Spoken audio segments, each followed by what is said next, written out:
नमस्ते, हम शिवनंदन जायसवाल नेपाल से आप सबके समक्ष पेश बा एक ठो भोजपुरी में कविता। कैसे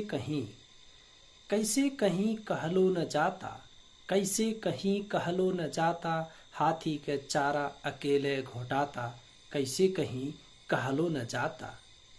कबुलौलो पे तनिको नाही कबुलाता, कबुलौलो पे तनिको नाही कबुलाता, उहाँ बड़का सज्जन बाटी सुनाता, कैसे कहीं कहलो न जाता। जे बोली ओकर बोरिया बन्हाता, जे बोली ओकर बोरिया बन्हाता, रखवारन के कान में तेलवा छोड़ाता, खूंटी निकरले पे उल्टे गभुआता, खूंटी निकरले पे उल्टे गभुआता, केहू के न काहे कुछ न बुझाता, कैसे कहीं कहलो न जाता, हाथी का चारा अकेले घोटाता। अरे सुना हो भैया हे आवा अब, अरे सुना हो भैया हे आवा अब, जागी जा बात सबके बतावा अब,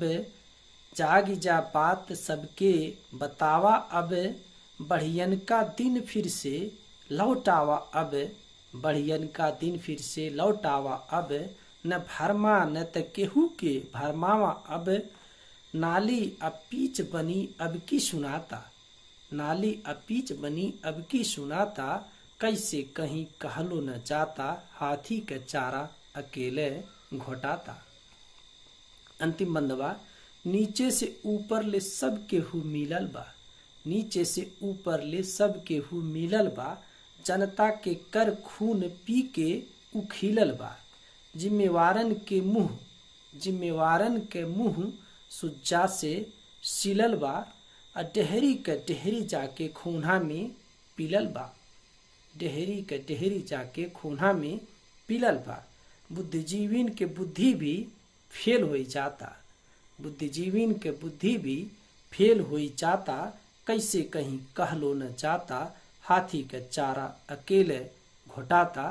कैसे कहीं कहलो न जाता, हाथी के चारा अकेले घोटाता, कबुलौले पे तनिको नाही कबुलाता, उहाँ बड़का सज्जन बाटी सुनाता, कैसे कहीं कहलो न जाता।